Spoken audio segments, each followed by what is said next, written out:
Hey, what's up, everyone? You are watching or listening to the My Comic Book Journey podcast. I'm your host, KNDY. And today we shall go back to February 1965 for the 37th issue of the Fantastic Four from Marvel Comics. And this one was written by Stan Lee, illustrated by Jack Kirby, inker by Chic and letterer by Artie Simek. Wonderful quartet right there.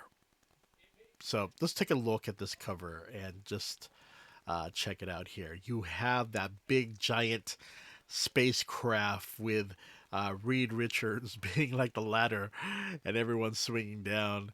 And then you have, looks like Ben, or the thing, pretty much stretching that leg out. But you can see those two, what are they, alien type of beings.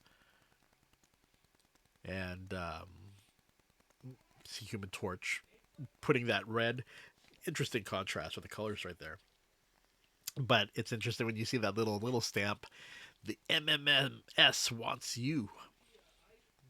So definitely um, cool cover. But anyway, let's talk about this issue. With the marriage of Reed Richards and Sue Storm approaching, the guys are trying on tuxedos, while Reed is experimenting on a power ray, which is a power amplifier that draws energy from an unknown source from somewhere beyond the confines of the solar system and converts it into raw, unusable power.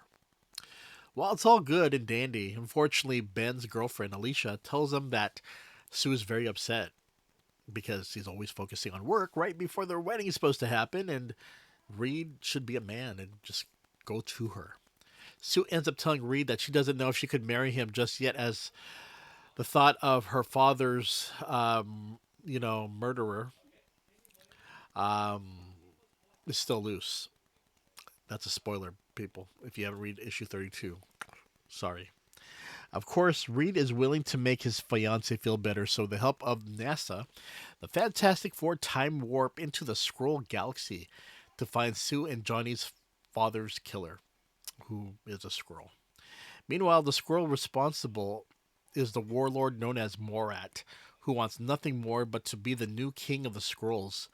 His girlfriend is the king's daughter named Anel, and she knows how evil he is, but yet she loves him so much. When the Fantastic Four arrives on the Skrull planet, they are shocked that their powers do not work and are quickly being beaten by Morat's soldiers. Captured and powerless and on the Skrull planet, how will the Fantastic Four survive as prisoners? Of course, you'll need to leave it to Reed Richards to save the day. If anything, this is probably one of the more campier issues you'll find of early Fantastic Four, as Reed Richards will do anything for his dearest Sue, but for those who read Fantastic Four for a long time, see this love change between the two, as Reed always gets preoccupied with his work and often acted like a jerk towards Sue. And as for Sue, needless to say, writers have changed her over the years for better or for worse. The other thing that is so crazy is how head over heels Anel is towards Morat. She keeps saying how she wishes she never met him, how she really feels about him in a negative way, but yet, despite how evil he is, she still loves him. Anyway, I found her character so annoying because of that. Other than that, it's an issue that's quickly leading up to Reed and Sue's, marriage, of course, and it's an entertaining yet campy issue for the most part. Okay, everyone, that is it. I will see you later. Wink, wink, and